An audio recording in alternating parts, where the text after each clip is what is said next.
Rock and Roll Geek Show 988. Still rocking after all these years. This is the story of my rock and roll butler.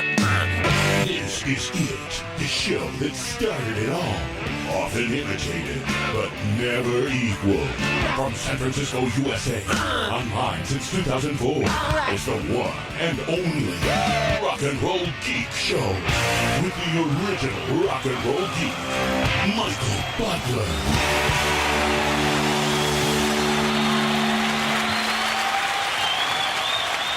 Welcome to the Rock and Roll Geek Show. My name's Michael Butler. Thanks a lot for joining me. I really appreciate it. Today is Monday, May 25th, 2020, and it is 6:56 p.m. when I'm recording this episode. I am up in the Mountain House up in Trinity County, California, and you're probably hearing some noise in the background. That is the air conditioner because it is 102 degrees here in Douglas City in the Trinity Alps. So I'm a little hot. I'm up here in my office. And this is the first time I've ever turned on this air conditioner in this office. It feels good in here. It's probably very loud and annoying for you, the friend of the Rock and Roll Geek Show. But hey, that's the way it goes, friends.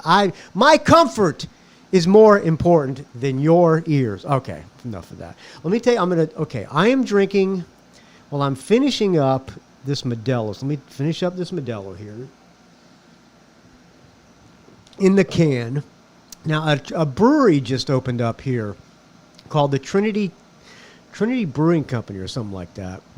Creative name, I know. And I have this growler. They do growler fills, and I have a growler. It's one of these double insulated CO2 growlers. So I brought it over there, and for $10, I got a 64-ounce growler fill of Weaver Light, Trinity County Brewing Companies. What they put the little tape on it. It says Weaver Light, and it is in Weaverville. And it is 3.7% alcohol. That's strong stuff, I know, but I prefer my beer to be extremely weak. So I'm pouring myself one. I'll take a sip here and see how it sounds, see how it tastes in relation to the Modelo that I just finished. By the way, it's an IPA. It's a very low alcohol IPA.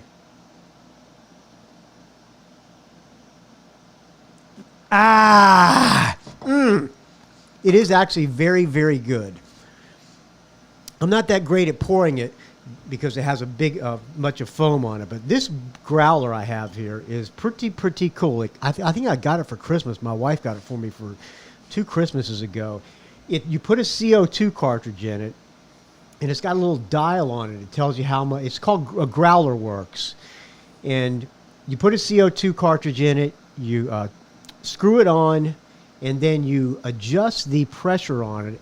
And I have it at 10 PSI, whatever that means. 10 pounds per square inch, I guess. Keep it at that. It keeps the beer carbonated for the entire time that you have it. So you don't have to rush and drink the growler.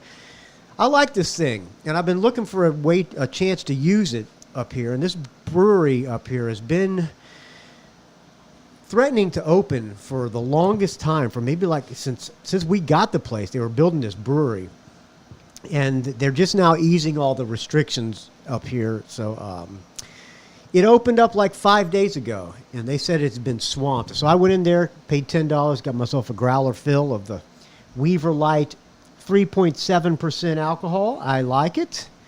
Very good. And it is. So what we're going to do tonight, I have no idea. We might do a track by track of the Dirty Honey EP. Now, I have not really listened to this thing, so we will listen to it together. So who sent this to me, this Dirty Honey? Let's see. Who sent? Oh, Doug Steele. Doug Steele, the Detroit chapter of the Rock and Roll Geek Show, Friends of the Rock and Roll Geek Show, Detroit chapter. I see he sent me an email. Michael Butler, first of all, I have to say this one was one of your better episodes for 2 reasons. Oh, he's referring to the last episode that I did, which was the Cheap Trick Worst to Best. Number 1, which, by the way, a lot of people did not think that was the best episode. Value for Value shows it. because the donations were not, but I also got some comments that it wasn't the best episode. So, but what are you going to do, friends? They can't all be winners. But Doug Steele says it was one of the best ones. He says, for one reason, going through all of Cheap Trick's albums, because as you know, I saw Cheap Trick open for Kiss in 1979 at the Pontiac Silverdome. And those two bands have always been my favorite. And number two, you mentioned my name, and you're going to go through the Dirty Tony track by track. I'm almost through paying my chemotherapy bills off, and once I do, I will start donating to my favorite podcast on the internet. Enjoy your time at the Mountain House, and I will forever be your biggest fan. All right, we don't have any fans here. We have just friends of the show, but thank you, Doug Steele. Chemotherapy. Man, I hope you beat that fucking thing, Doug. Can we say a quick prayer to the rock and roll gods? I think I've already done this once, but I'm going to say them again. Gods of rock and roll, please, as we go into the opening song, as I pull up the playlist on the iTunes, which I'm using my phone as a hotspot, as I pull up the song that I'm going to play, please, gods of rock and roll. Doug Steele is a friend of the Rock and Roll Geek Show, and we cannot lose any more listeners of the Rock and Roll Geek Show because there's not enough to lose. And besides, anybody who's a friend of the Rock and Roll Geek Show is a good person, and we can't lose them off this earth. So God, please, let Doug Steele live a very, very, very, very long and happy life, and let him continue to not have to do chemotherapy again. And let's hope his hair grew all back. And a long, healthy life for us all. Thank you, God. In Jesus and God's name, I pray, and to the gods of rock and roll, I pray. Amen. Here's Massive Wagon's brand new song, Banging in Your Stereo.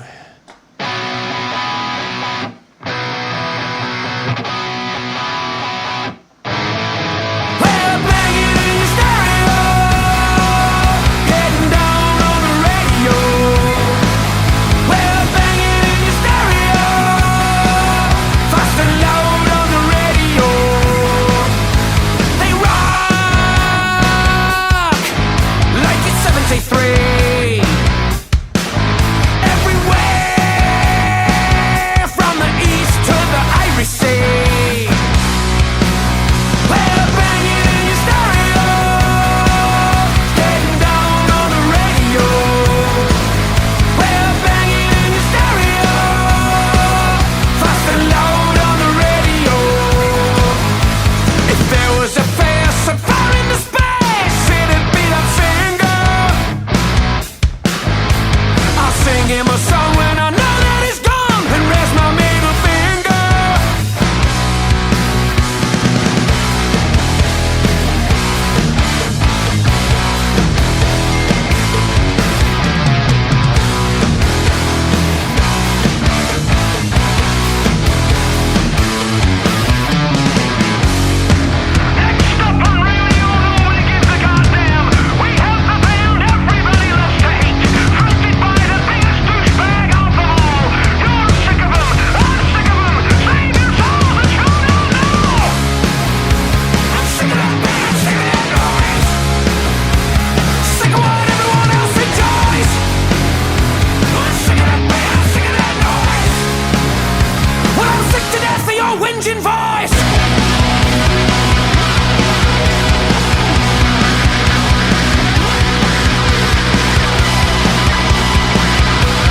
There you go. Brand new massive wagons. Thank you, Rodney Cross, for sending me that. I really appreciate it, friend. Oh, I think he didn't send it to me. He posted it up on the Rock and Roll Geek Facebook group, which as you know, I did not create, but I do approve people. You just got to answer 2 questions, so I know you're not a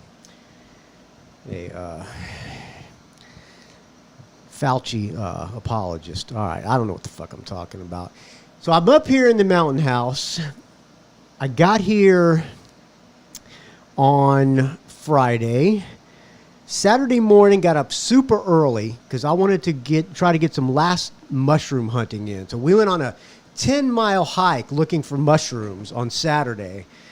Got a couple of bolete mushrooms, which are edible, and did not find any morels. I ran into a guy in the mountains that was hiking as well, also looking for mushrooms, and he found like 6.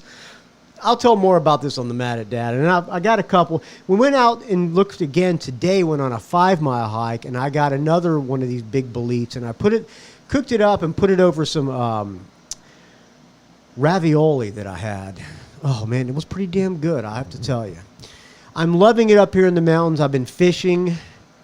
I've been going to the brewery. I've been hiking. I've been tending to my vegetable garden. I have been walking the dogs, feeding the horses down the street, and just enjoying life. Man, it is so much better up here than it is in San Francisco. And there's no corona cases up here, not one. They had one case, and that person fully recovered. He or she never even had any symptoms. So there's no cases of the corona up here, and it is very nice and peaceful. Unfortunately, I have to go back on Sunday because I got to work.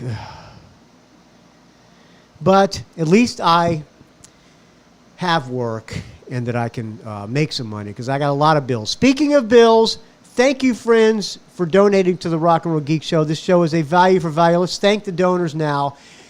In the background, I'm going to play some Sparks. Brand new Sparks is called A Steady Drip, Drip, Drip. Let me find it here. Let's see. It's the first song, All That.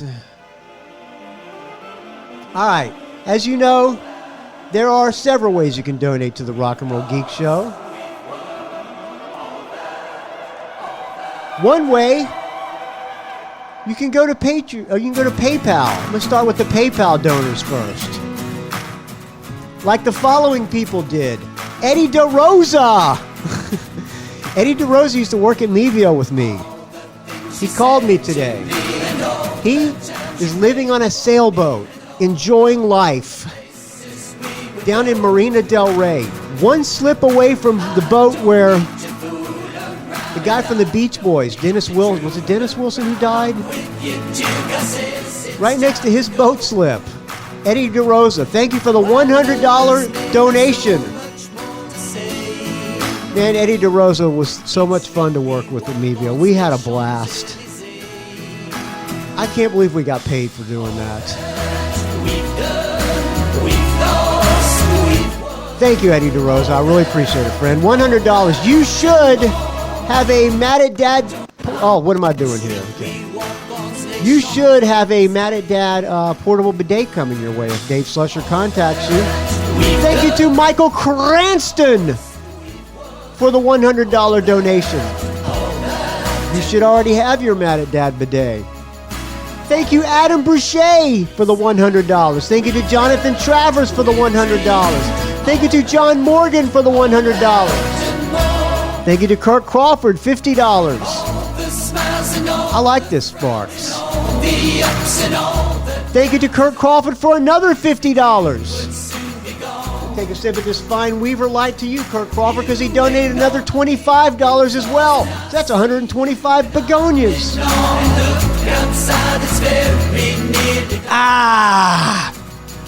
Thank you to my first girlfriend, Elodie Johns, for the $20. Thank you to Richard Strom for the $20. Thank you to Douglas Free, $20. Thank you to James Venners, $10. Thank you to Chris Atherton, $10. Thank you to Mark Bridges, $10.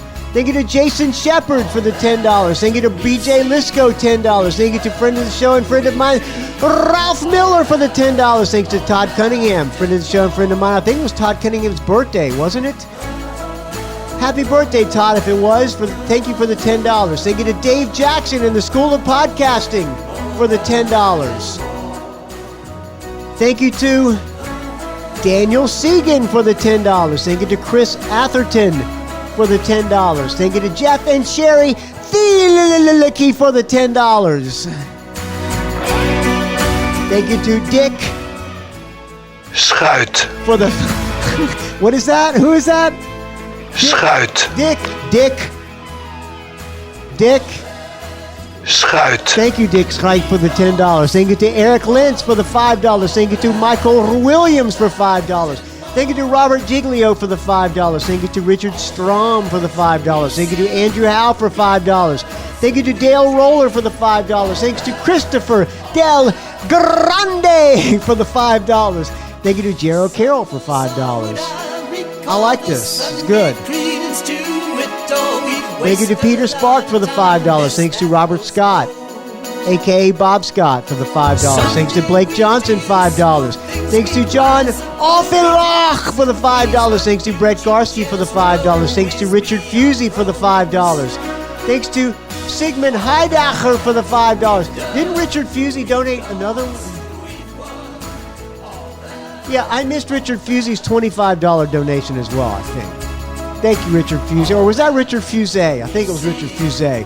Thank you to Sigmund Heidacher for the $5. Thanks to Benjamin Muller for the $5. Thanks to John Tennis for the $5. Thanks to Deborah Dreyfus, if that's your real name, for the $2. Richard Fusey for the $2. Jason Wendleton, Bradford Page, William Moffat, Lasse Satvedhagen, and Robert Diglio for the $2. That's all the people who donated through PayPal. All these donation links are at rockandrollgeek.com. Just hit the donate link. You can also go to patreon.com/RNRGeek. Oh, let's do another song. I'm Toast. Patreon donors, Tim Schall, $15. Thank you, Tim. He upped his donation from like $5 to $15. Thank you very much, Tim Schall. That Weaver Light is good. Thank you to Kirk Crawford. Another donation from Kirk Crawford, $12.77. Thank you to Joseph Coyne for the $10 every episode. Thanks to Dan Gerawan, $10. Thanks to Joe Pawlak, $6.66. All right, here's my favorite song from this album. It's a great song. Thanks to My Bodyguard. Did I thank Dan Gerawan already? Thank you, Dan Gerawan, again. Thank you to My Bodyguard, Joe Pawlak, $6.66. Thanks to Dave Slusher, my podcast mentor and co-host of Mad at Dad, $5.55. Thank you to Anthony Justice for the $5. And congratulations, Anthony Justice, on the new baby that's coming. His hot wife is getting ready to give birth, I think. Thank you to Rodney Cross for the $5. Thanks to Grant Farquhar, $5. Thanks to Jamie Jefford, $5. Thank you to Marcia York for the $5. Brad Shick, $5. Thanks to Mike Brown, one of my oldest friends, for the $5 every episode. Thanks to Bette Wood for the $5. Thanks to Michael Street, friend of the show, for the $5. He hated the last episode, by the way. Thanks to Brian Springer for the $5. Thanks to my good friend Chiaki Hinohara of the Japanese Metalhead Show and the Metal Moment Podcast for the $5 every episode. Thank you to Robert Harvey for the $5. Thanks to Ken Kennedy, $5. Derek Coward, $3 of Comic Book Noise. Thank you to Chad Burns, $2.50. Thank you to Adrian Boschon, Bosch Rock on the Rock and Roll Geek Facebook group, which I did not create, but I do approve people. You just got to answer 2 questions, so I know you're not a Russian hacker. Thanks to John Boveri for the $2. Patrick Shanahan, maker of wait a minute, that's a different guy. Patrick Shanahan for the $2. Thanks to Metal Dan for the $2. Bruce McMillan, $2. Mike Dixon, $2.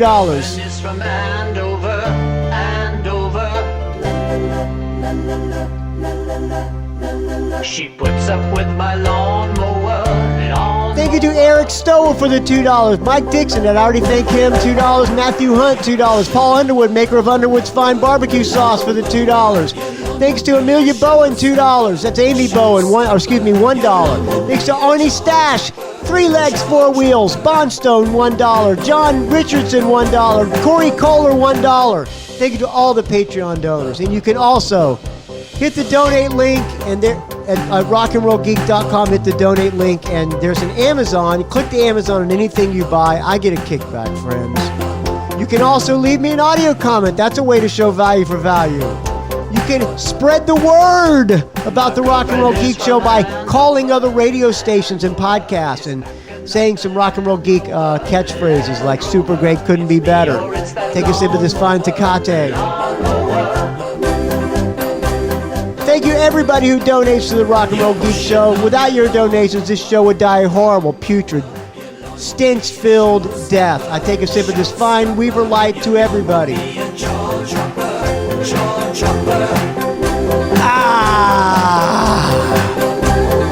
pushing. I'm pushing. I'm pushing. I'm pushing.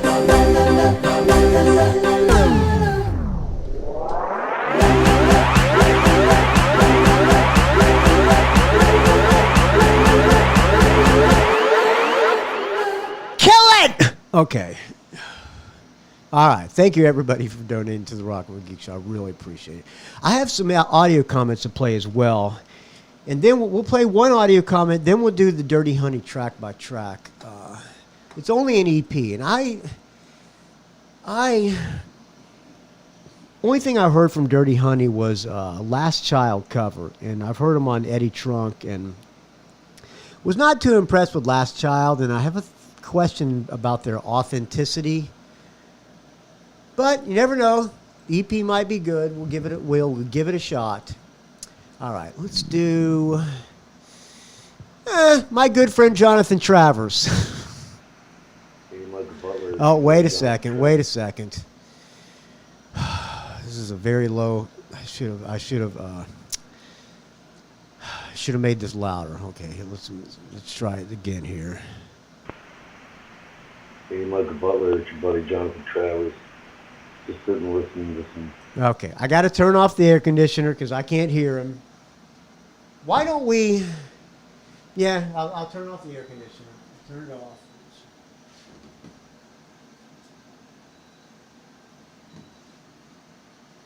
I don't know how to turn it off.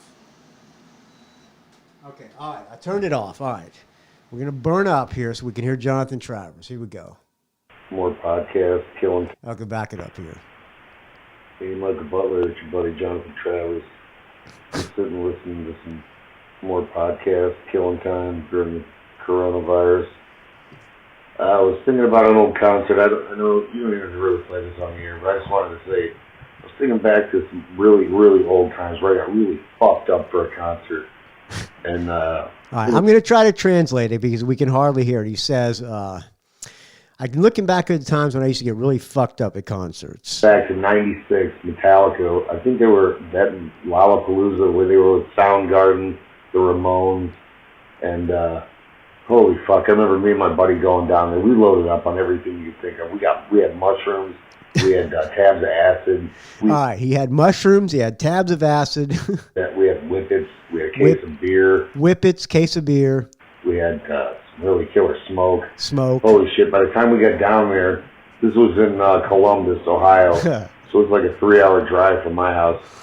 So by the time we get there, we're basically out of the whippets, burned through a shitload of the weed, fucking most of the beers. By the way, I hope that the driver was also doing lots of whippets and mushrooms. Of course he was. I downed some shrooms right when we pulled in the parking lot. There you go. On the way we're walking in, I buy 2 sugar cube doses of acid from some hippie.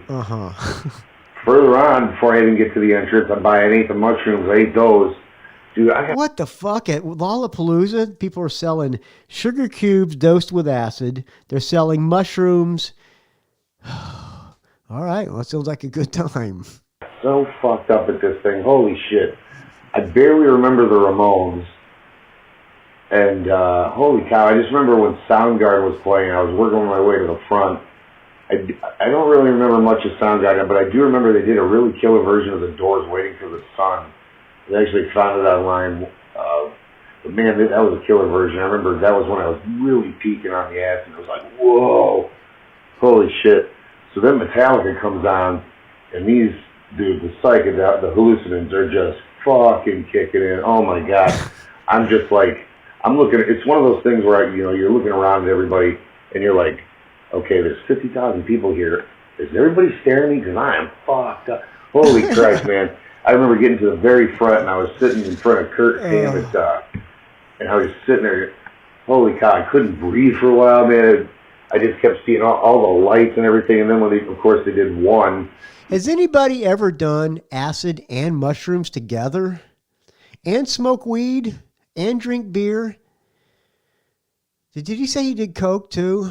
That might be a little much. All the bombs going off at the beginning of the song, that was just like, fuck it, man. It was just rattling my brain. Anyway, I remember it just got so hot. I was sticking my head straight up just to breathe fresh air. I was just like, holy shit. Finally, I just couldn't even take it. I told the security guard right in front of me, I said, please lift me over. And I remember when he lifted me over, I turned around and I went to give a thumbs up or some shit to Kirk Hammett. And I remember, now this is 96, but this is through my hallucinogenic haze. I remember going to give him a thumbs up, and he kind of looked at me like, dude, just get the fuck out of here. And I remember it seemed like from that point on, in the front of the stage, I walked all the way to the car. And this is at Buckeye Lake, so this is out in the middle of fucking nowhere. And I had a 2-mile walk to my car. So I get all the way to my car, and my buddy, who I got separated from, is nowhere to be found. And I'm like, holy. So I get in the car, and I hop in the back seat, and I just go pass out. I'm like, he'll find the fucking car. I wake up at around 4 in the morning, still no Ken. I get out of the car to go take a piss. He's laying on the fucking hood. He didn't even know I was in the car to knock on a window. So you guys crashed in the car. You slept in the back of the car, and he fell asleep on the hood. He was so drunk. So anyway, I go to start the car. No lights. This is a piece of shit Corsica I had. I don't even know why I even had this car. It was a piece of shit Corsica. No lights. We're looking at each other like, holy shit, dude, what the fuck do we do? So finally, I'm like, I'm going for it. Uh-oh. So, of course, about 4 miles down the road, I get pulled over by the Washington County local police. Oh, dude. We get, as he's got me in the back of the car, he's asking me all these questions, dude. My eyes are just, I can't believe I didn't get arrested for drugs. Thank God all the shit was out of the fucking car by this point. And he goes, you've been partying a little? He goes, no, I just had one beer about 4 hours ago, officer. We even got rid of the bowl. So there was nothing in the car. He's got me in the back seat. My buddy had long hair at the time, his long blonde hair. He's trying to act like he's asleep in the front seat. But one cop goes, so what's your girlfriend's name? I'm like, nah, that's my buddy Ken. That happened to me too. Joe Klein and I got pulled over on the way to L.A. once. And we got pulled over, and the cop said to Joe Klein, what's your girlfriend's name? Anyway, they take us, get our information, take us all the way back to their precinct, put us in the cell, run our shit. 2 hours later, they finally let us out. And all I'm wearing is a pair of shorts at this point. I don't even have shoes on, no shirt. In jail? Just sweating my balls off in this fucking holding cell. Man, I'm just flipping the fuck out like, holy shit, this is like Deliverenceville. We're never getting the fuck out of here. But we had no record. Somehow, I don't know if it's the era. I know 96 ain't that, it's long ago, but it ain't that long ago. But that fucking cop let us go. He let me drive that car home all the way with flashers. Never got pulled over the rest of the way. Somehow we made it fucking home. But, Lollapalooza 96, there you go, in the books. All right. Later, stay frosty. Right. Stay frosty. You too can leave me a show review of shows you went to in your past. Let me know when you got fucked up at a concert. I told you probably on one of the last episodes, went to see Kiss at the Rock and Roll Over tour on Placid Hills and threw up, of course. I was with Elodie, I think. I got fucked up a lot. It was Boone's Farm and Placidills were my drugs of choice. Boone's Farm pot and Placidills back in the 70s. Good times. I can't do that shit anymore. Now I drink 3.7% alcohol beer. All right. Thank you, Jonathan Travers, for that. The quality wasn't great, but the content was fantastic. All right, let's do the Dirty Honey track by track. Let me pull up Dirty Honey here. Artists have not heard this yet. So dirty, how do you spell dirty or Dirty Honey? Okay, they have an EP. It's a Dirty Honey EP. I think they put this out themselves. There's 7 songs in this. One of them's a bonus track. What does it say on their Wikipedia? An American rock band from Los Angeles formed in 2017. Singer Mark LaBelle, guitarist John Nato, bass player Justin Simoleon, and drummer Corey Coverstone. Hi, I'm Justin Simoleon. Pardon me, I'm about to burp up this Weaver Light. Oh, yeah. Their self-titled EP was self-released in March of 2019. The single When I'm Gone topped the Billboard mainstream rock chart, making them the first unsigned band to ever top the chart. Dirty Honey is an iHeartRadio On the Verge artist. All right, so let's see. They put out, I guess they just put out some singles and then they put this EP out. I think they're backed by a bunch of like industry bigwigs, so they have backing behind them. One of these guys, Justin Simoleon, the bass player, you think I have long frizzy hair. This guy, his hair is super long. So kudos to that for him for that. The guitar player, I'm looking at their picture on their website. Guitar player is wearing these ridiculous looking glasses. They don't look terrible, I guess.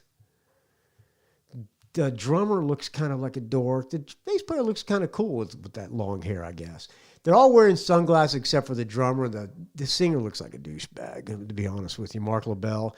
He's wearing, and in their other pictures, the bass player is left-handed. Oh, strike one on that one. But he can't help it. He's wearing the bass a little too high. Singer wears a hat, and I'm against hats on bands when they play live. I mean, if the thing about wearing hats, you become like Slash. Now you gotta wear that hat all the time, and it usually means that you're hiding something, in my opinion. But that's just me. All right, let's listen to this EP. Oh, I need to find a piece of paper, don't I? Okay, I'm gonna let the first song play. It's called "When I'm Gone," and I'm gonna look for something to write with and on. Let's see. I do have this piece of paper that I did the wildlife track by track on. So I'll write on the back of that, Dirty Honey. Just say dirty up. Oh boy. Okay. So you know how the track by track, the Rock and Roll Geek scoring system goes. If I like the song, I give it a +1. If it's okay, I give it a half. If I don't like it, I give it a 0, and then we tally it all up. And in this case, there are 7 songs, including the bonus track. So if I like all of them, it'll be a 7 out of 7. If I don't like it, it'll be a 0 out of 7. All right. First song, When I'm Gone. All right.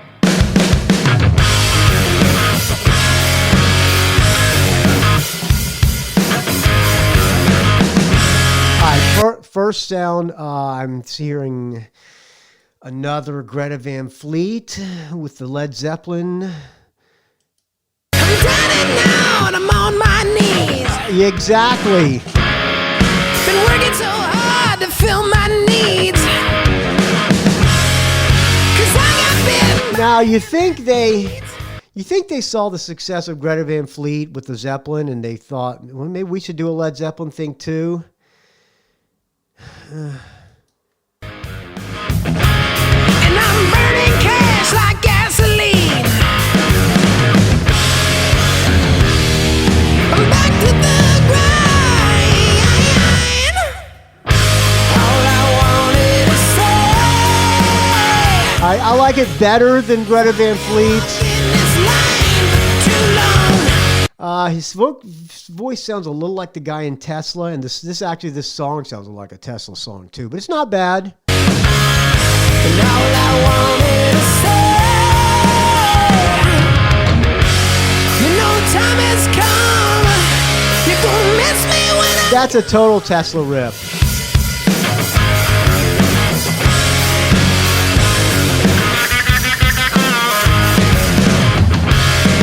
I got no shelter in the driving rain.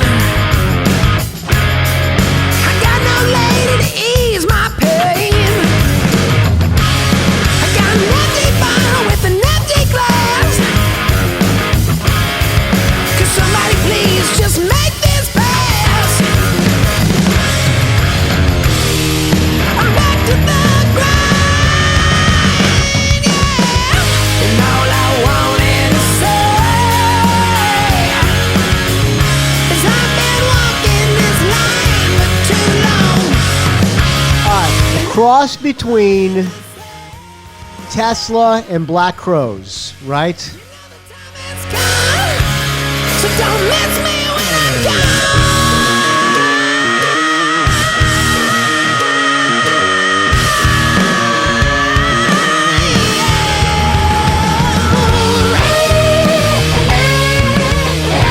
Oh, good little Joe Perry style solo.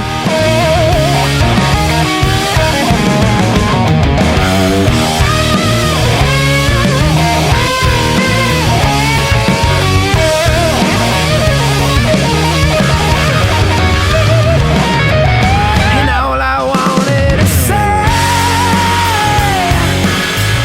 is I've been walking this line for too long. And all I wanted to say, you know the time has come, so don't miss me when I'm gone. No, don't miss me when I'm gone. All right, it's okay. I will be generous and I'll give it a +1. What do you, how about that? I'm surprised. I gave it a +1. All right, second song, Rolling Sevens. No, bluesy, a little free.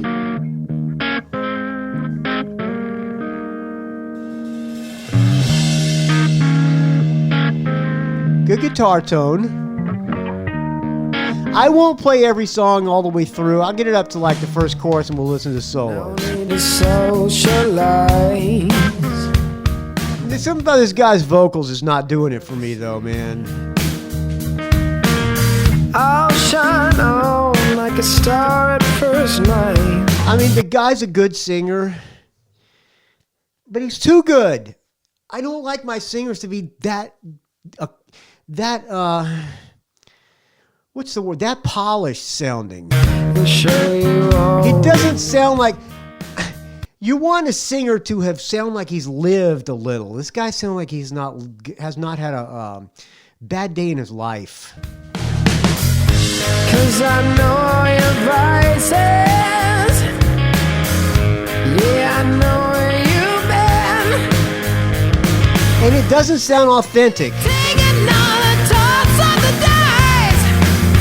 I'm rolling sevens again now. When you need a little loving, baby, oh no. All right, this is their Aerosmith. The song that they wanted to sound like Aerosmith. Would be probably okay if it wasn't for this guy's vocals. When you need a little loving, When you need a little loving? No. come and turn me on. When you need a little loving, come and take me home, baby. All night. All night. He's going to give it to you all night long. Just don't ask him to take his hat off.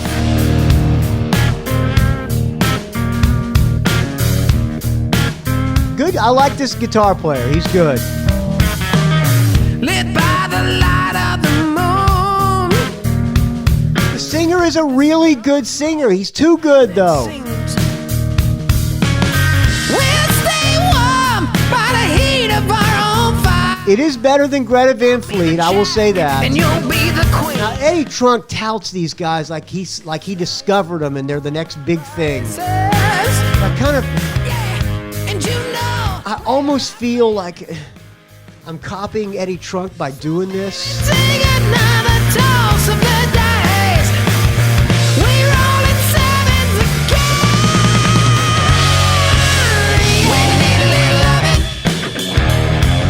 That chorus blows. That chorus blows. Let's get it to the solo.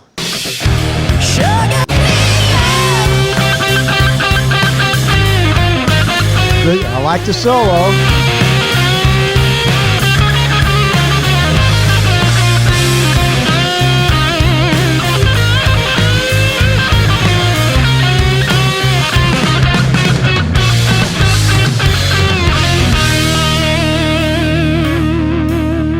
Got a breakdown. You know what I say about breakdowns. Okay, it would be a decent song. A little more.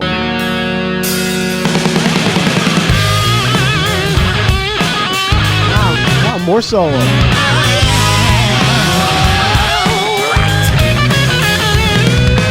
That was a Steven Tyler. All right. Okay, enough. I'll give it a half. I would. If it wasn't for this guy's vocals, it'd be a 1. I'm sorry, dude. Whatever your name is. What is his name? Mark. I'm sorry, Mark. You don't suck. You're a great singer, okay? But you're just a little too good for me. All right, next song, Heartbreaker.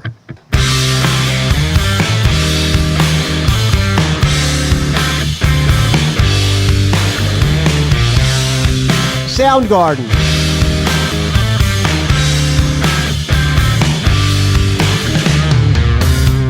You tell me that you need me. Oh, total Soundgarden.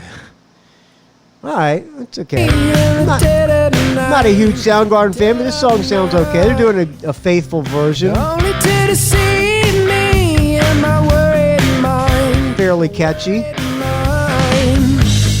But if you take my shackles off, I'd see you're just a heartbreaker, a heartbreaker. What you do to me, a heartbreaker, a heartbreaker. What you do to me, All right. baby, please. All right, this is the hook. Yeah, I like this guitar player. Again, I say it a million times.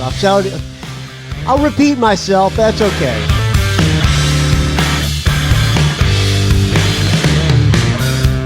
And everybody's All right, we'll get it through this chorus, and we'll listen to the solo, and we'll get out of here.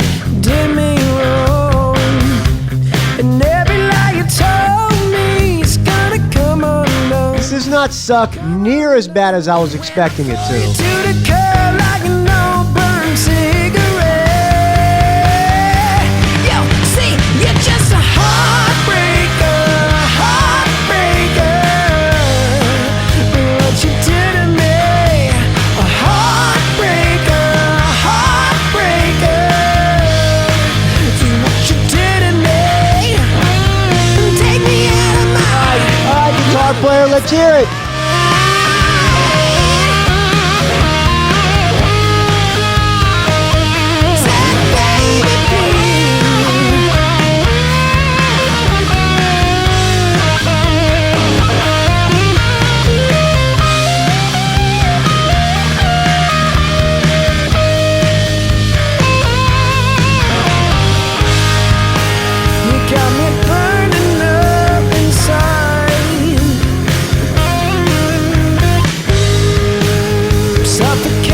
All right, I'll be generous. I'll give that one a +1.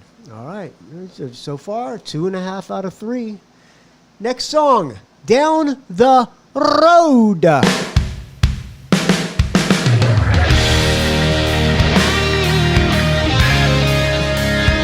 Free. This is the Free.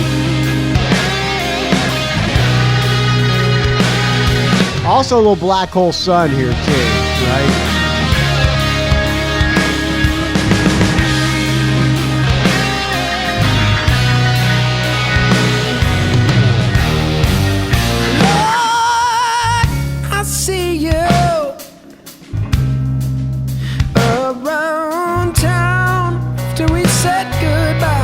Saw you around town after we said goodbye. I want you,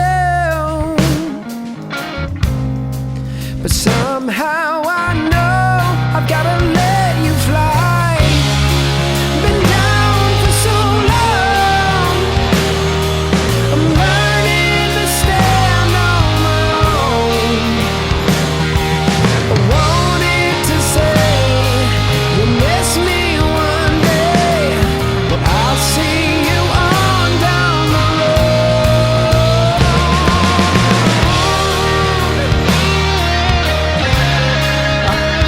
right, let's get it to the core, to the solos here.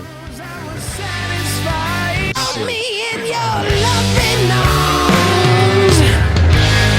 Don't shoot down my pride. Maybe there's a solo coming up.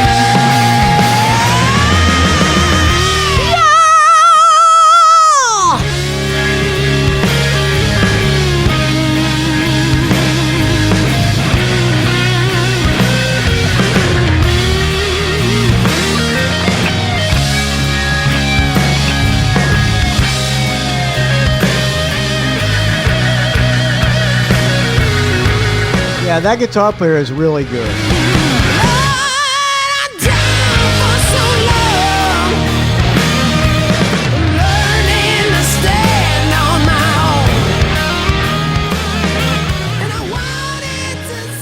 Bummer for these guys. I heard a rumor they were going to be supporting Black Crowes on the reunion tour. They were supposed to be out with them right now. Bummer for those guys. Black Crowes fans would have loved them.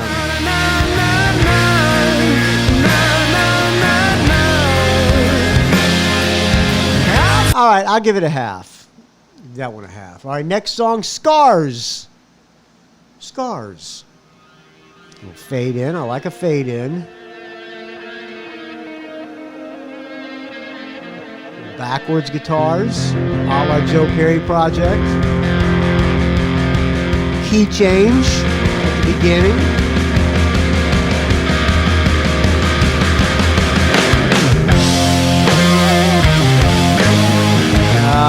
Tuned down.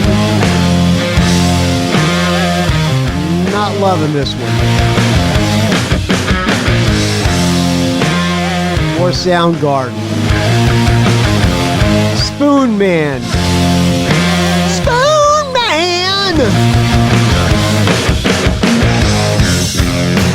The coldest rain can wash. I can't hang with this one. I got to give that one a... All right, I'll give it a little more chance. Showing a past that's full of my mistakes, but like a wall that's falling, you Let it get to the chorus. Maybe they can redeem it. with memories of revelries I can't forsake. No, I ain't a judge or a priest. Hey, don't mean no harm. I never knew that love was gonna be so hard. Hey, when I show my scars, don't be alone. Hey, don't mean no harm. I never knew that. All right, I've heard enough. Zero, I don't like that song. Next song, Break You. More drop tuning.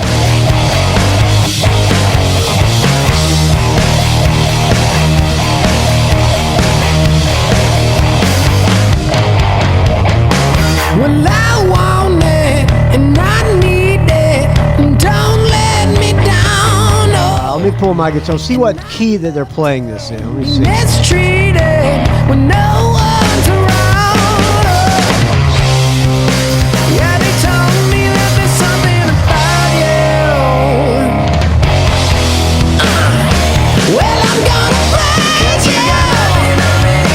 Yeah, I'm gonna break you. Said I'm gonna break you. Yeah, yeah. Well, maybe they're only a half step down. I don't know. The talk box.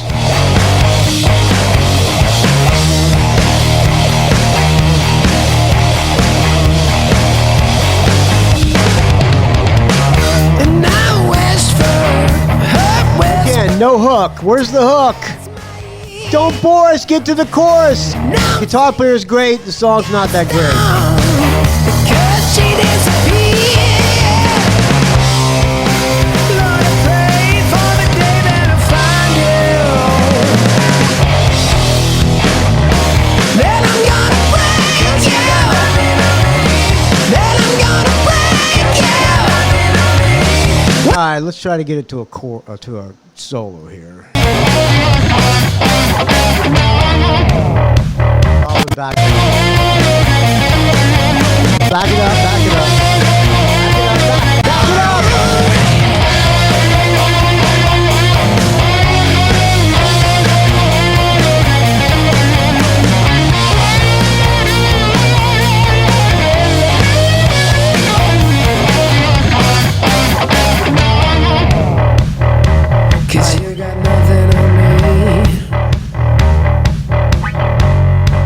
got nothing on me. It doesn't sound. I don't think this guy has broken the law. You got nothing on me. Okay, I don't think this guy's broken the law in his life. He just seems a little too clean. I would suggest going a little more towards Aerosmith and a little farther away from Soundgarden. And I'm gonna break you. Say I'm gonna break. All right, I'm giving that one a half. All right, last song, Fire Away.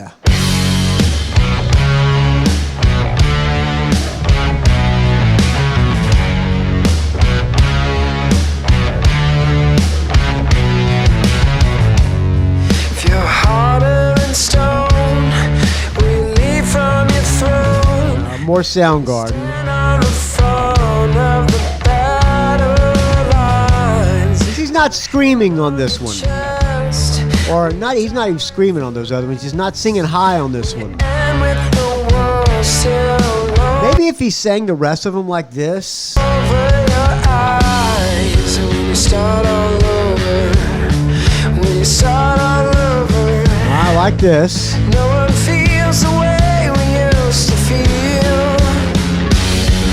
When you start all over, when you start all over, coming down from where we used to be. So fire away, whatever you say. It goes high, but this is at least a catchy chorus. Living from the masquerade. Fire away, whatever you say. We're loaded. All right, this is the best song on this EP. I'll give this one a +1. Let's tally it up now. 1, 1.5, 2.5, 3, 3.5, 4.5 out of 7. Touch your shit. There you go. Can never create the wings that Rock and Roll Geek scoring system. Once again, extremely unscientific, but it seems to work most of the time. has left you Let's let the song go a little bit farther. stand on the edge to Let's go through the chorus, then we'll get the solo and we'll get out of this one. when you start all over.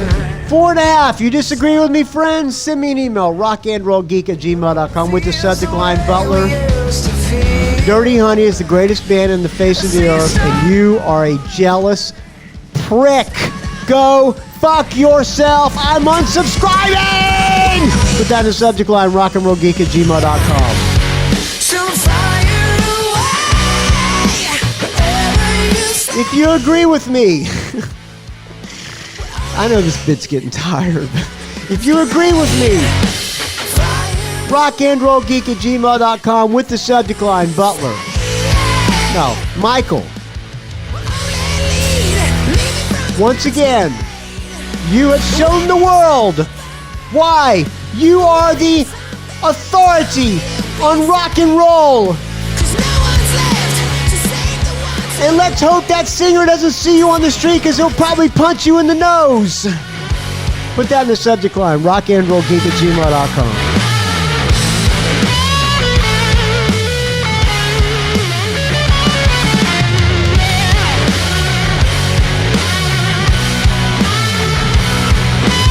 Thank you, Doug Steele, for not sending me this because that would have been wrong.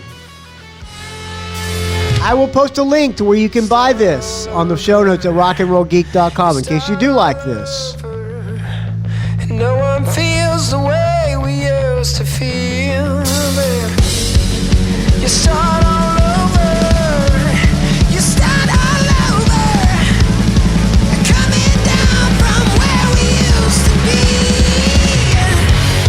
So fire away, whatever you say.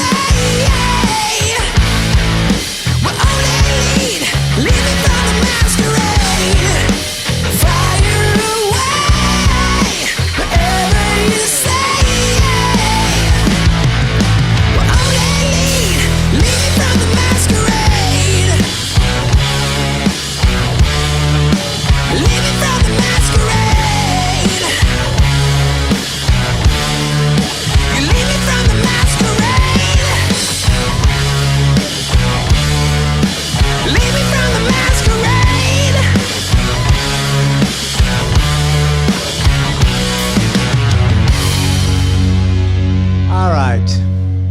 There you go.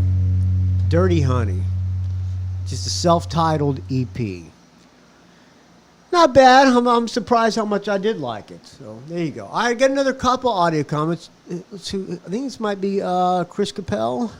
Michael Butler, Chris Capel, rock and roll copywriter, Chris. Connecticut. Hey, How you doing? I am super great. Couldn't be better. Thanks for asking. That is awesome. Yeah.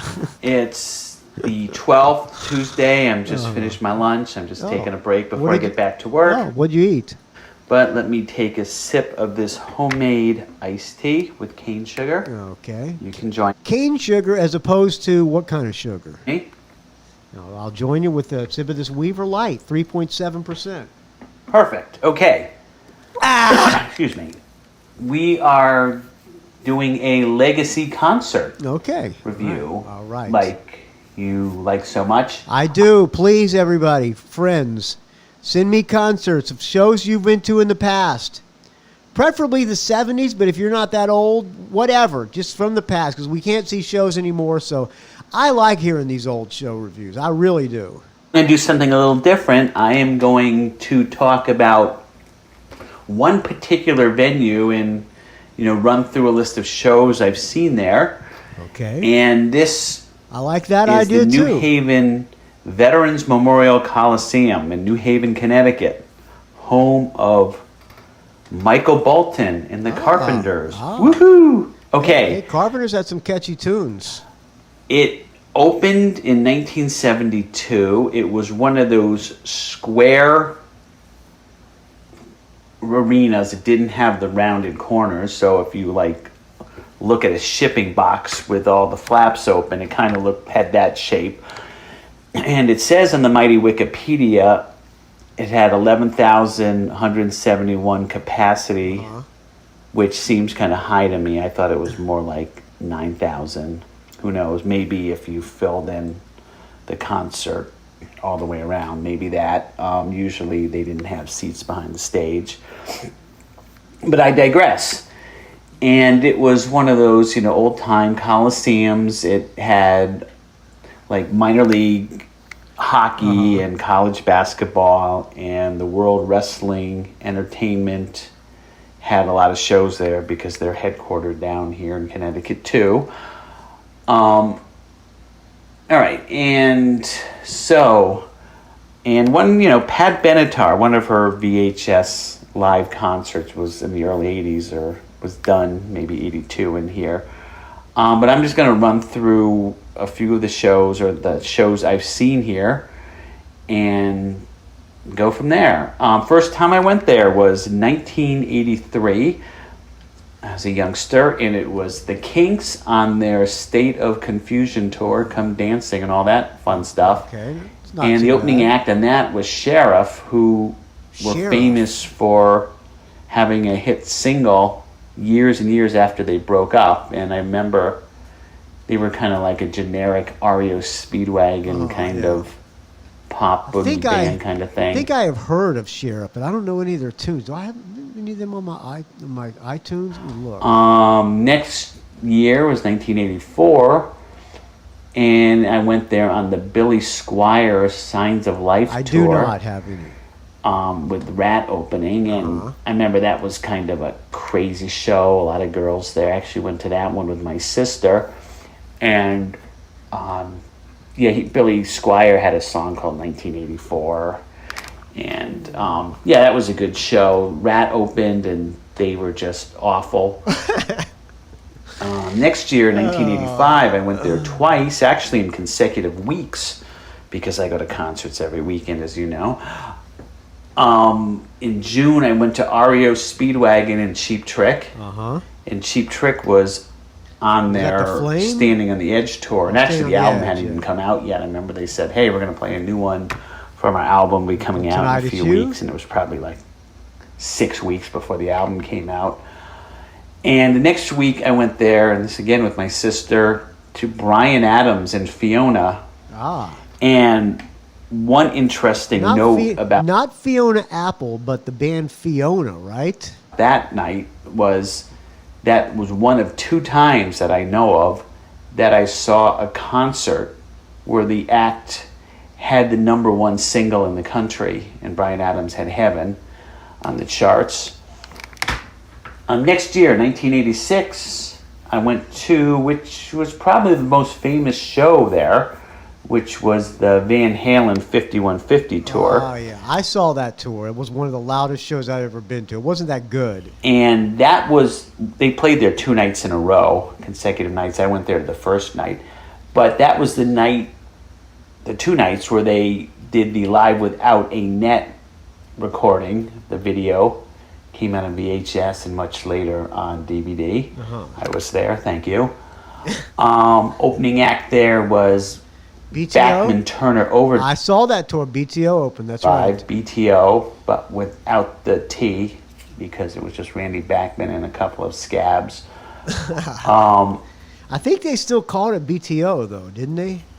In 1989, in the midst of the hair metal 89. thing, I went to see Cinderella Okay. there, and opening acts were Winger and Bullet Boys, who Oh, boy. I wasn't really interested in. The next year, continuing on the same hair metal train, went to Motley Crue on the Dr. Feelgood tour. Dr. Feelgood. Who opened up the Dr. Feelgood tour? Did I go to that? Oh, shit. I have no idea.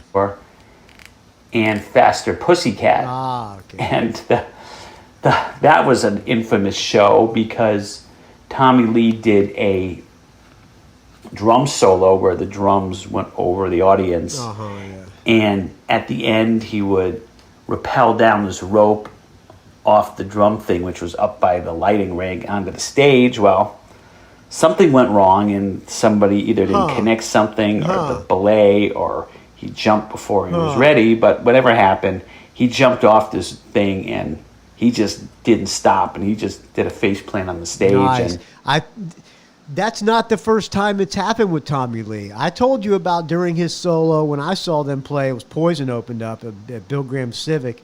And the video screen had a kernel panic while he was doing his drum solo. And it said, you remember when the Apple computers had the, when the computer would crash, it would say, I don't know, it was like a kernel panic. It would say, restart your Mac or something. And it said that while the drum solo is going on. And I think the last farewell tour, I think maybe the very last show, he got stuck upside down and he had to climb down. that was the end of that concert, and they announced the concert's really? canceled. Oh, he and got hurt? Wait a minute. Let me back that up. He got hurt. he jumped before he was ready, but whatever happened, he jumped off this thing, and he just didn't stop, and he just did a face plant on the stage, and that was the end of that concert. Oh, man, that's and good.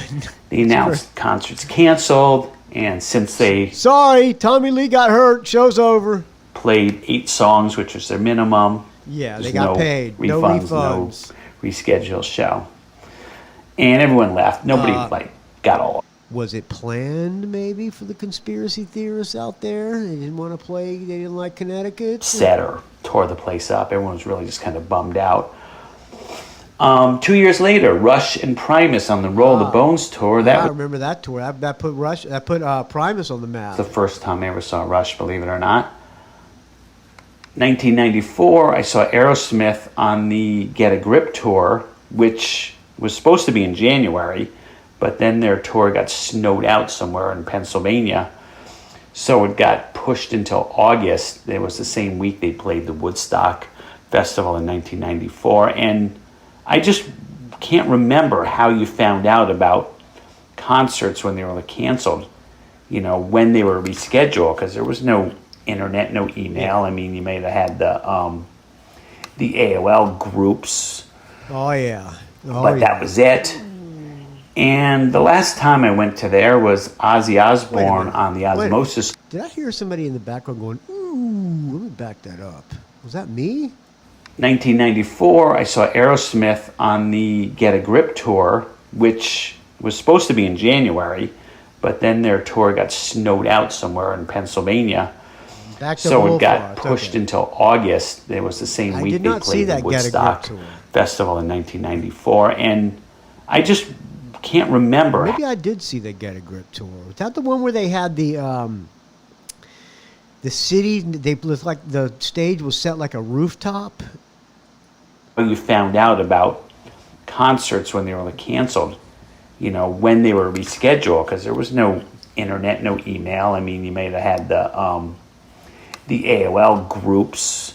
All right, listen. Do you hear a girl in the background? Listen closely. But that was it. And You hear that? Ooh. Are you with a girl, Chris?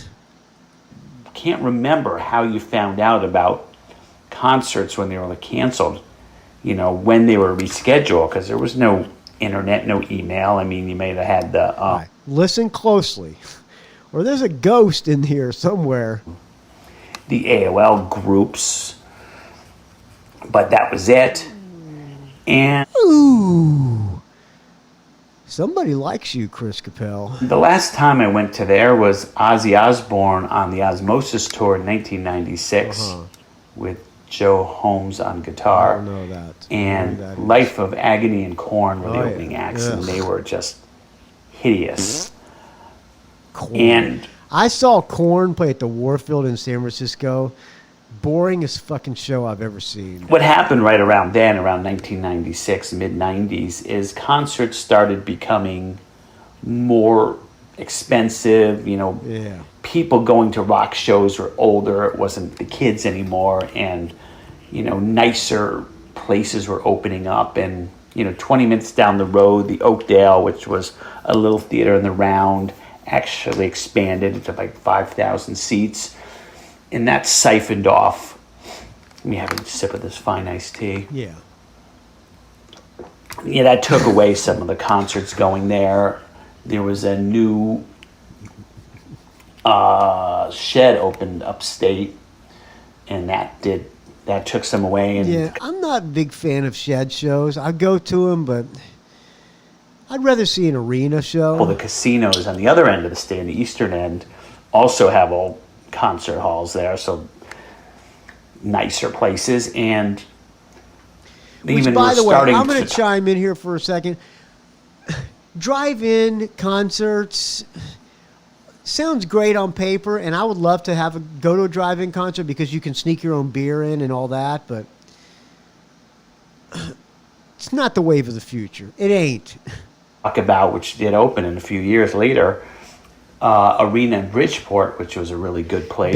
The guys up on stage don't want to be playing for a bunch of cars. I mean, it's fun for the audience, but the bands aren't going to want to do it. They're not going to want to sit there and play for a bunch of people sitting in their cars. It ain't going to happen. Sorry, Chris Capel, I'm digressing. I apologize.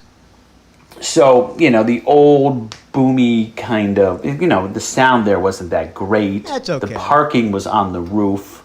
Huh? And, after a concert, you had to wait like an hour to get down these Yeah, it corkscrew was good times. ramps, and people were, blowing their horns, and you're breathing fumes from other cars. And, Been to many of this those. is the kind of place that was like in 1978, for $8, you could see the Outlaws and Marshall Tucker Band in just this haze of pot smoke above Good old days. the room, and that was fine for that. But when you start charging $50 and $65 a ticket, this wasn't going to cut it. So, the acts stopped coming. The building went into disrepair. The facade started crumbling, so they had to close the sidewalks around it. And, by the early 2000s, it was all over. And then it was this whole thing, what they're going to do with it. And they made this big plan to implode it. And you could actually go witness the implosion. It was like early on a Sunday morning. I was thinking maybe like 8 o'clock. Yeah, they imploded the Jacksonville Coliseum where I saw all my concerts when I was a kid back in the 70s, and there were some great concerts there. Somebody just posted on the Rock and Roll Geek Facebook group, concerts in Jacksonville, Florida. I should look that up while he's doing what Chris Capel's going here. And you could go to this parking garage, this observation deck, and see it implode. But, I had kids at the time, and I wasn't going to drive all the way out there on a Sunday morning. You could watch it on TV. So they imploded it, and the wind just blew all the dust and crap and everything right onto the parking garage where all the people were standing. And isn't that I'm great? sure they all got sick. Isn't that great? But I will post that on the Rock and Roll Geek Facebook page, which Yes. You did not create, did but not. you can approve users and make That's right. sure That's right. they're not a Russian woman looking to marry you to get a green card to live in the United States. Exactly. Good one. But, so that's it. That was the New Haven Veterans Coliseum story, my 10 concerts there. And hope you're all doing well. That's all I got to say in the matter. Stay frosty and see ya. Stay frosty. You too can leave an audio comment about shows you went to. Area code 706-621-ROCK. But better yet, just record yourself and email it to me at rockandrollgeek@gmail.com. List of events at the Jacksonville Coliseum. Rodney Cross posted this. How many did Butler attend? All right, let's have a look at this here, shall we? Let's see. They list them in alphabetical order. AC/DC, Powerage Tour, I was there. Highway to Hell Tour, I was there. Back in Black Tour, I was there. Fly on the Wall Tour, I was there. Blow Up Your Video Tour, I think I was there as well. And then I moved to San Francisco, so I did not see any of those. Aerosmith, Rocks Tour, I was there. Aerosmith Express Tour, I don't know what that is, but I was probably there. Oh, Mahogany Rush opened. I saw that, I'm pretty sure. Done with Mirrors Tour, Ted Nugent opened. Oh, Rockin' Hard Place Tour, I did not see that. Where was I in 82? I don't remember. I didn't go to that, though. I would like to have. Done with Mirrors Tour, Ted Nugent opening. I was there. Permanent Vacation Tour, I think I did go to that. White Lion open. I don't remember White Lion, but Pump Tour, that was San Francisco. I went to that one, so I did not go there. Alabama, did not go to that. Alice Cooper, didn't see Killer's Tour in 72, or Killer Tour in 72. I would like to have. Todd Rundgren and the Hello People opened up. $1 Billion Babies Tour 73, Flo and Eddie opened, did not. From the Inside, Sweet opened up, did not go to that either, 78. Flush the Fashion Tour 1980, did not go to that. I saw Alice Cooper in the Jacksonville Coliseum, though, on the Constrictor Tour. That's not listed here. Anita Baker I don't know that. Backstreet Boys, no. Bad Company, Running with the Pack Tour, I was there. Saw that one, 76.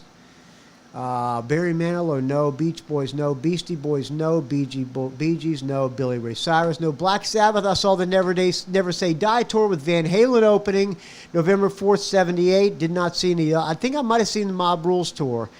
Would love to have seen the Born Again Tour, but I did not see that. Blackfoot, the Marauder Tour, Johnny Van Zant Band open. I believe I was there, 1981. Blue Oyster Cult, didn't see any of those. Angel opened on the Spectres Tour. Agents of Fortune Tour, Atlanta Rhythm Section, and Rick Derringer opened. Did not give any of those. I know people who went to the Angels Open and the Spectres Tour. Did not go to that in 78. I don't know why I didn't, but I did not see Blue Oyster Cult in any of those. Bob Dylan, didn't see that. Bob Seger and the Silver Band, I saw them on the on the live album. Doobie Brothers opened. That's not listed here, so I did not. They don't have all these listed. Bon Jovi, didn't see those. Boston, I was at the Don't Look Back Tour, January 5th, 1979. Sammy Hagar opened. That's right, Sammy Hagar opened, and that is the concert where a girl called me up. I'll take a sip of this fine. Hope you're with me on this. I'm liking this list here. Take a sip of this fine Weaver Light. This girl called me up. I told this story many times. Out of the blue, some girl lived at the beach, and I don't remember her name, but I remember her being extremely cute. She wanted a ride to the concert. She used me for a ride. She was going to make out with me and all that. But hey, I was a 16-year-old kid. Or 79, that would make me, I was 17 or 18. January 5th, 79. I just turned 18. We snuck a bottle of Southern Comfort in, and at all the concerts, they would sell Cokes, and there would be have very, very little ice in them for some reason. And by the time you drink it, it would be like room temperature.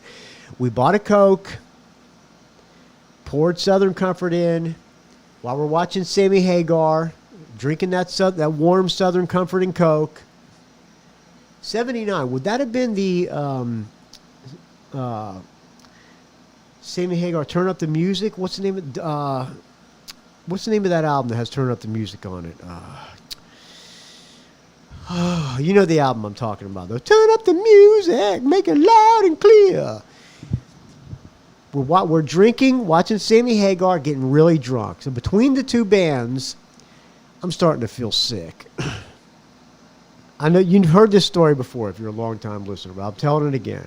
Starting to feel sick, and I better go to the bathroom and throw up. I said, I'll be right back. I need to use the bathroom. And she goes, no, I'll come with excuse me. She goes, oh, I'll come with you. At this point, we're like making out in the concert, and we're having a really good time. And I'm going, oh, fuck, I'm going to get sick. I ain't going to make it to the bathroom, and this girl's under my arms. What am I going to do? I can't puke. I can't puke in front of her. So what do? I lift up my shirt, and I puke down the front of my shirt. I puke down the front of my freaking shirt. Then I go in the bathroom, and she saw me puke. She wasn't stupid. I go in the bathroom. I try to clean up as good as I can, but the puke is all drying up down the front of my shirt. The rest of the concert, I'm smelling like puke. She, bless this girl's heart, she acted like she didn't even know that I threw up. And I drove her on the way home. We stopped off at the beach, and this is back when you can drive your car on the beach.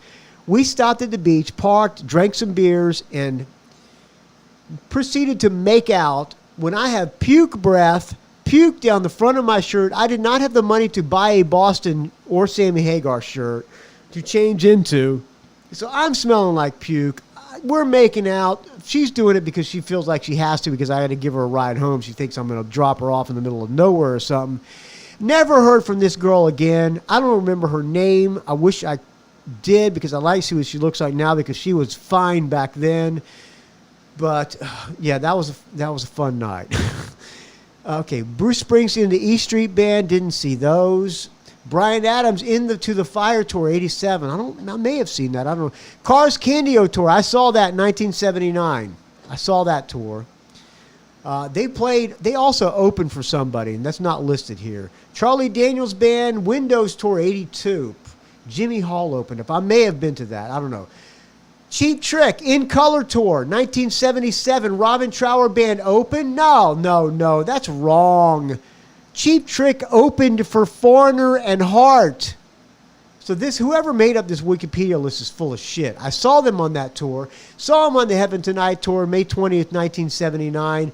One-on-one tour, I may have seen them on that. I did not see them on the Standing on the Edge tour. Cher, did not see that. Chicago, no. Clint Black, no. Don't know who that is. Colin Ray, don't know who that is. Country Joe and the Fish, don't know who that is. Creedence Clearwater Revival, it's 1970 and 72. Didn't see those before my time. Crosby, Stills, Nash, don't care. The Cure, don't care. Dave Clark 5, before my time. David Bowie's Sound and Vision Tour. David Bowie played at the Jacksonville Coliseum, 1976 Station to Station Tour. That was the first concert I ever went to at that place, and that's not listed here. Did not see the Sound and Vision Tour. David Lee Roth Skyscraper Tour. No, I did not see that, but I have friends who went. They said it was fantastic. Deep Purple. Didn't see any of those.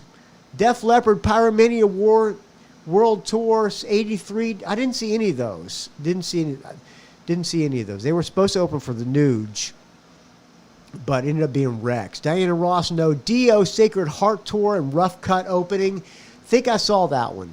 Dixie Chicks, no. Doobie Brothers, I saw them on the Taking It to the Streets tour, April 16th, 1976. Bob Seger and the Silver Bullet Band opened up. Live Bullet tour. See, they didn't list that one, but I saw that. Duran Duran, no. Eagles, didn't see that. Eddie Money, No Control Tour and 38 Special Open, no, I didn't see that. Eddie Murphy played? No, did not.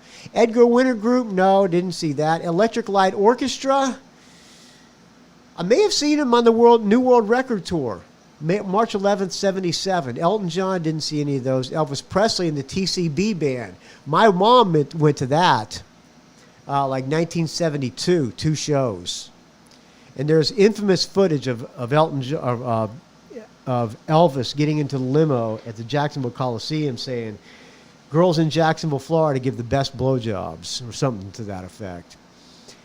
Eric Clapton. I saw him on the Slow Hand tour, and that's not listed here. But I saw that. No Reason to Cry tour. That might have been it, 1976. No, Slow Hand was the tour I saw him on. That's not listed here. So somebody doesn't have their shit together. The Firm, no, did not see. Foghat, didn't see either of those shows. Foreigner Double Vision World Tour. I saw, that's when Cheap Trick played, didn't it? No, October 6, 78? No, I saw him before Double Vision. I saw him on the first tour, I think. Frank Sinatra, did not see that. Garth Brooks, no. Genesis, no. Golden Earring, no. Grand Funk, no. Hall & Oates, no. Heart, they don't have the 77 Heart listed, but I saw Foreigner, Heart, and Cheap Trick. I'm almost positive. Iggy and the Stooges Raw Power Tour? Huh. Okay. Iron Maiden, didn't see any of those. Jeff Beck on the Jeff Beck Group Tour, 72, did not go there. Jethro Tull, didn't see any of those. Aqualung Tour was the first album. Aqualung, 71, first album I ever owned. I'll blaze through this quick, friends. Johnny Winter, didn't see that. Journey, I might have seen the Departure Tour, 1980, with the Babies opening. Ooh, that's a good one. Judas Priest Judas Priest played many times. They only have one listed, 88. So this whoever wrote this is full of fucking shit. I saw Kansas on the Point of No Return tour with Crawler opening. That was a boring show. I don't think Crawler opened. I think Uriah Heep opened, if I remember right. Or maybe it was Bad Company Uriah Heep opened. I don't know who opened for Kansas. Maybe it was Crawler. Kid Rock, no. Kinks, didn't see that on the low budget. Or Kiss. Rock and Roll Over Tour, Uriah Heep opened. I saw that tour December 10th, 1976. I threw up in the parking lot on Placid Hills with Elodie Johns, my first girlfriend, and donor of the Rock and Roll Geek Show. Zeppelin, 1969 tour and 73 tour, didn't see any of those. Limp Bizkit, no. Leonard Skinner, didn't see any of those. I saw Leonard Skinner at a keg party. Marshall Tucker Band, might have seen that with JoJo Gunn opening up. Metallica, no, I was out of here by then. Molly Hatchet Flirting with Disaster tour with Point Blank and Stillwater, I probably saw that. Motley Crue Girls, Girls, Girls tour with Guns N' Roses opening, I saw that. Nazareth Razzamanaz tour, I saw that. I saw also, they're the only one from Nazareth they have listed. I saw the Expect No Mercy tour. I saw Razzamanaz tour. ZZ Top open for Nazareth? No, that's wrong. That is fucking wrong. Whoever wrote up this list is full of shit. Because I saw ZZ Top headline. Who opened for Nazareth on Razzamanaz tour? Oh, hell, maybe it was ZZ Top. Maybe I didn't go to the Razzamanaz. Maybe I saw Nazareth on the... Maybe I didn't see him on the Razzamanaz tour. Okay. Well, I take it back, whoever wrote this. Outlaws, maybe saw that. Ozzy Osbourne, Bark at the Moon with Motley Crue and Wasted. No, I didn't see them, but I think I saw it when they came back in 84 with Motley Crue opening. I think it was Motley Crue and Quiet Riot, if I remember right. So I don't think Wasted was on that bill, whoever wrote this. I think it was Quiet Riot. Pat Benatar Get Nervous tour, I believe I saw that. Pink Floyd Dark Side of the Moon tour, didn't see that, I would like to have. Poison opened up in Sayah with Tesla opening, I may have seen that. Rat Invasion of Your Privacy tour with Bon Jovi opening, how about that? I didn't see that. REO Speedwagon. REO Tour, 77, AC/DC opening on their very first tour. I was there.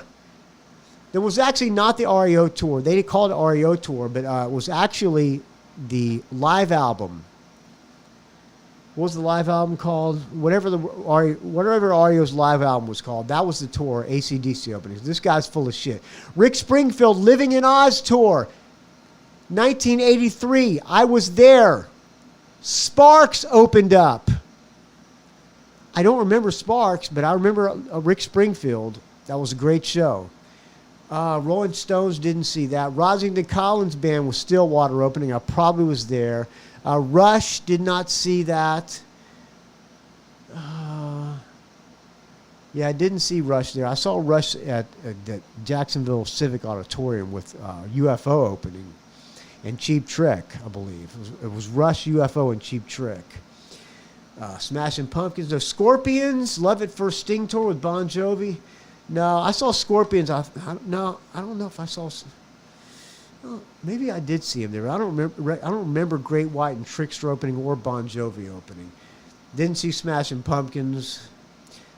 Styx, the Grand Illusion Tour, December 2nd, 1977, with UFO and Ram Jam. I was there, and it was fucking great. Babies opened for the Pieces of Eight tour. I don't remember seeing that. Maybe I was there too. Sweet Give Us a Wink tour. I had friends who went to that show February 20, 1976. I'm killing myself for not going to that. Ted Nugent tour. First album, April 10th, 1976. Robin Trower and Head East. Robin Trower was the headliner, and Head East was the opener. Ted Nugent supported. I went to that. It was fan-fucking-tastic. Cat Scratch Fever tour, I went to that as well.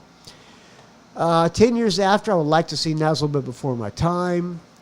Tom Petty and the Heartbreakers, Let Me Up, I've Had Enough, did not go to that. U2, fuck no, I would never see U2. Uriah Heep, Return to Fantasy Tour, April 24th, 1976, with Skyhooks opening. I was there. Skyhooks was fucking great. That was Uriah Heep's live album, actually, that they were touring behind. And I made it to Sheryl's book. Sheryl was a singer for Skyhooks, because I interviewed the bass player of Skyhooks, and I talked about seeing them at the Jacksonville Coliseum. Skyhooks opened for Uriah Heep, and the Skyhooks were better. They blew everybody's mind. They were fantastic. 1976, April 24th. Oh, good times. I need to refill this beer here. I'm almost done here. Not too much more here. Van Halen. World Invasion Party. No, they don't have them opening for Black Sabbath, but I saw them on that. World Invasion Party Till You Die Tour 1980. That would have been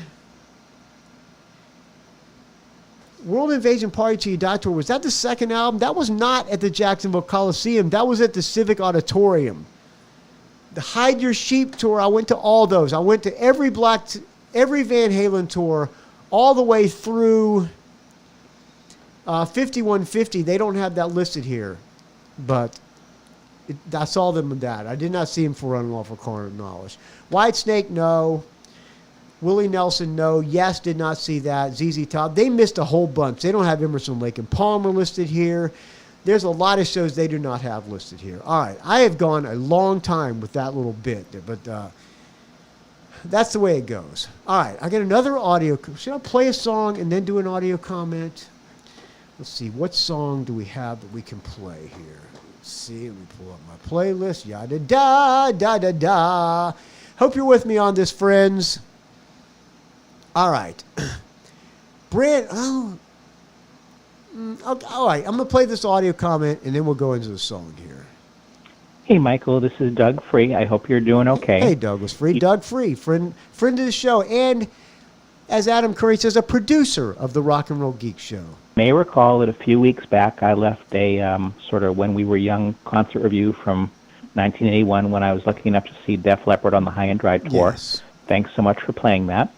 And in connection with that review, I made a shameless little plug for my new band, Sparkle Plenty, and you said, send me some Sparkle Plenty, Douglas Free, and I'll play it. So I'm going to take you up on that offer. So thanks so much. I will play it, friend. So we are a new band. We only got together last year, and we were able, right under the wire before the shelter-in-place order here in California, we were able to go record 7 songs. Now, where are you in California, Doug Free? A studio in San Francisco called Tiny Telephone. Oh, wait a minute. You live in San Francisco? I recorded at Tiny Telephone Studios, by the way. John Vanderslice owns that place. Huh.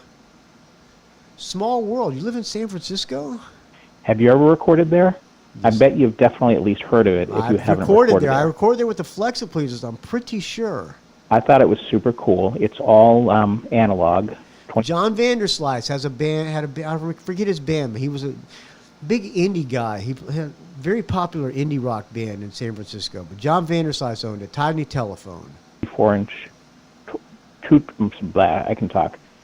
2-inch tape, 24 track, and they're not into anything digital. So I thought it was really cool, and I loved it.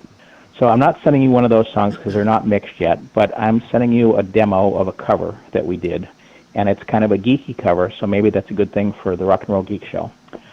I used to love this show, the show that this song is kind of attached to. I loved this show in the early 70s when I was about 8 years old.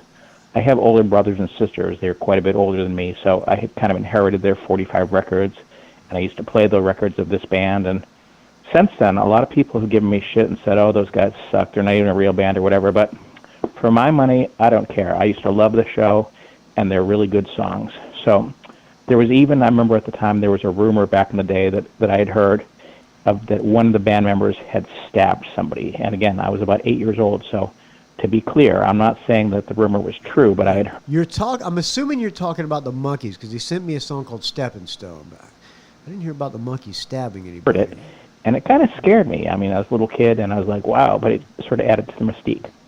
So in connection with leaving you this message, I decided I'd try to seek the truth. So I went online, and I Googled rumors about so-and-so stabbing. And I was able to find something from something called the Sunshine Report from 1967. Apparently, this was maybe some kind of a magazine. And they had a whole issue devoted to sort of dispelling rumors about this band. So they said, in one instance, they said, the Sunshine Report said, so-and-so did not stab his girlfriend. In fact, he does not go out with just one girl. Whew.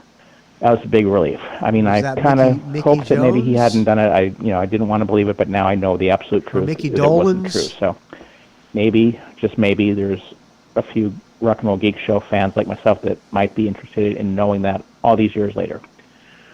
So that was when I was about 8 years old. Sorry, I'm kind of blabbing on here, but about 12 or 13 years after that, I was in a club in Boston called The Rat, a super awesome club. And also played The Rat in Boston with Stevie Stiletto. Great club. And the woman who owned that place, or ran that place, was really nice. Our band called Lizzie Borden and the Axes, and I remember all-girl band, and I remember that night they played this song, and I thought it kicked ass. So I'm just really happy all these years later to be able to do a cover of it with Johan on guitar and Justin on drums. And thanks so much. It'd be awesome if you're able to play this, but totally no problem at all if you can't. Thanks again for the Rock and Roll Geek Show. Love it, and stay frosty. Stay Bye. frosty. You too can leave me an audio comment. rockandrollgeek@gmail.com. Just record it on your phone and email it to me. All right, here's Douglas Free's band, Sparkle Plenty, playing a cover of Stepping Stone. Stepping Stone.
Girl, you didn't have no shoes. Now you're walking around like your front page news.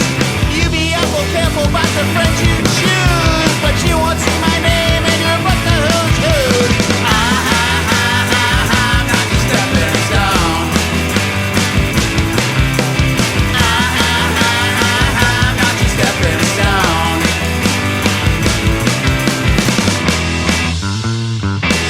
Now you're stepping stone. Whoa.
There you go. Sparkle Plenty, Stepping Stone. Doug Free, if you still live in San Francisco, when this bullshit's over, this Corova bullshit, look me up. Let's go have a beer, friend. Or if you don't drink, you can drink a non-alcoholic and I'll have a beer.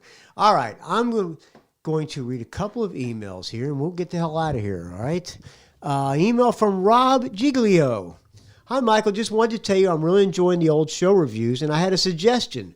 I assume many of your friends of the show are in bands, so maybe they could tell funny gig stories and or stories about playing with some of their heroes. Anyway, keep up the good work and stay frosty. Anybody who's in a band, send me an audio comment with your funny gig stories or stories about playing with some of their heroes. We opened up for American Heartbreak opened up for Wasp once at Slim's. And Lance, our singer, would always throw confetti and stuff on stage and, not anything original, but we threw confetti and Wasp said, you guys are going to have to clean that up off the stage before we go on. And of course we did not do it, but in the center of the stage, there was this Blackie Lawless's mic stand was like this motorcycle handlebars and it was a big monstrosity, and it took up about 4 feet by 4 feet, and it stuck right in the middle of the stage. It's front and center. So, and they refused. That thing stayed up there while we were the support band, and that thing stayed up there the entire night through the opening band and support band. And we had to move around that thing, and they were such assholes. They had everybody at Slim's pissed off. And when they were playing, they had these TV screens on the side. They were playing hardcore porn on the TV screens. And there's a lot of girls who work at Slim's, and I don't think they liked that too much. And plus the crew and everybody in Wasp, except for Chris Holmes. Chris Holmes was cool, actually. The rest of the band were being complete douchebags, and so Slim's has this video screen that comes down in front of the screen. It blocks the whole front of the stage. And when the band comes on, it lifts up and then the band's behind the stage. So when Wasp played, the thing came up and one song into it, while Blackie Lawless is singing, the video screen comes back down and is covering up Wasp. And they got all pissed off. He stops playing. The screen comes back up. Wasp plays some more. Screen goes back down again. They were totally fucking with Wasp. And by this time, Blackie Lawless was so pissed off, they left the stage. I think they might have played 2 songs, and that was the end of their show. So there's you go. I got the ball rolling with a funny gig story. rockandrollgeek@gmail.com. You take it from there, friends. All right, what else we got? One more email and we'll get out of here. Hi, Michael. Not sure if this is... Oh, he sent me a song. Okay. This is from Eric, the rock and roll plebe. Not sure if this is too college rock for you, and no worries if you don't like it, but I just wanted to send a track from a fun power pop type band called Prism Bitch. I like the name, Prism Bitch. They're kind of in the vein of the Go-Go's. I saw them play last year, back when concerts were a thing, and they were a lot of fun live. Attached is their latest song, and here's a video they shot while on the tour. May or may not sway you if you like them, or I can't read. May or may not sway you to like them if you don't. Okay. Other than that, hope all is well. Love the recent shows with Cheap Trick Rankings. Ted Nugent was awesome. So was Handsome Dick Manitoba. Good content to take my mind off the world. Cheers to you, Michael. I sip this fine Okisim Polish lager to you. All right, I'll take a sip of this Weaver Light, 3.7% alcohol.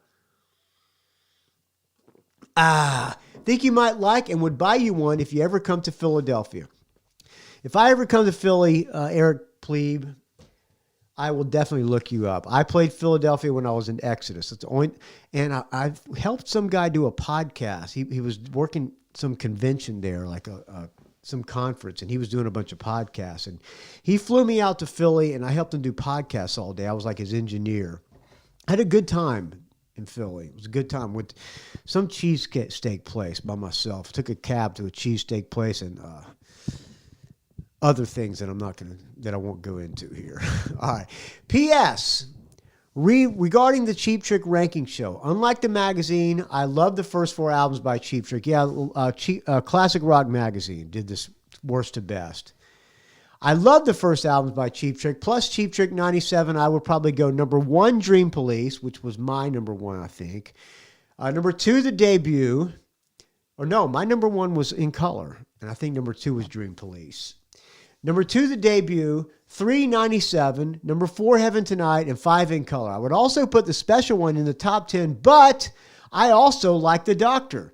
You have to get past a really bad production, but if you ignore that, it has better songs than many might think. And I don't care for Rockford as much as most, so have to take my opinion with a grain of salt. Cheers, Eric the Rock and Roll Plebe. All right, I'm going to close out with the song that Eric Rock and Roll Plebe sent me by Prism Bitch. It is called In and Out. Thank you so much for listening, friends. I really appreciate it. There's a lot of podcasts out there, and I appreciate you listening to mine. If you like this show, and if you get any value out of this at all, whatever it's worth to you. Was it worth a night of the movies?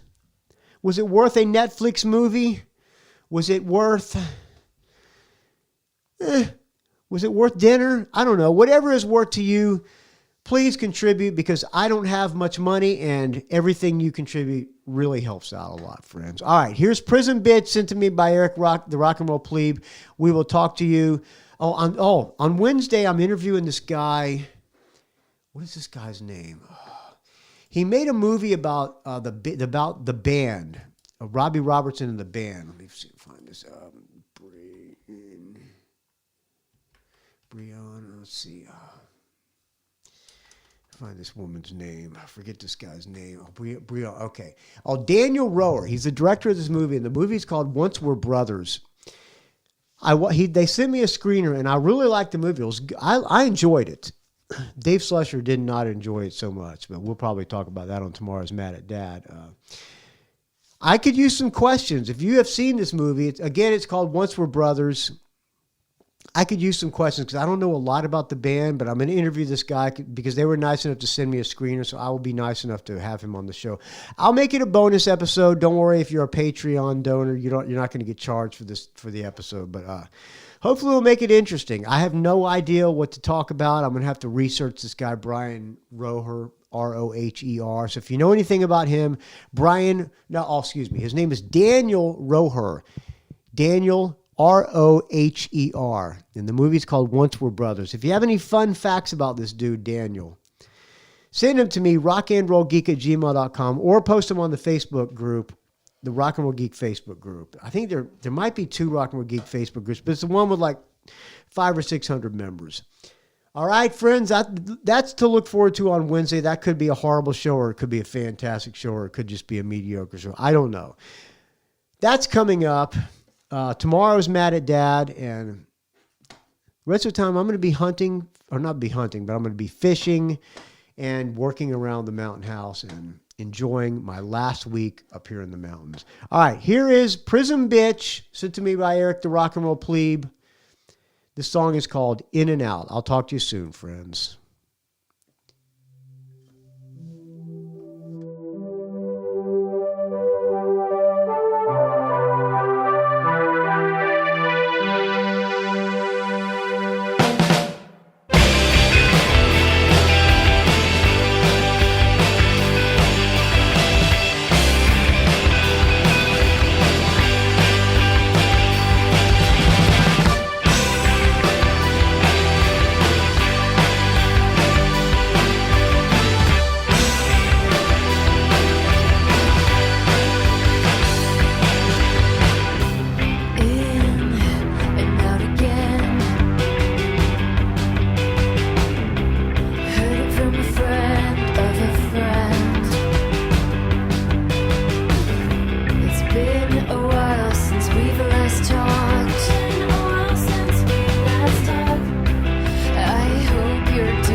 It's a rock and roll geek train wreck.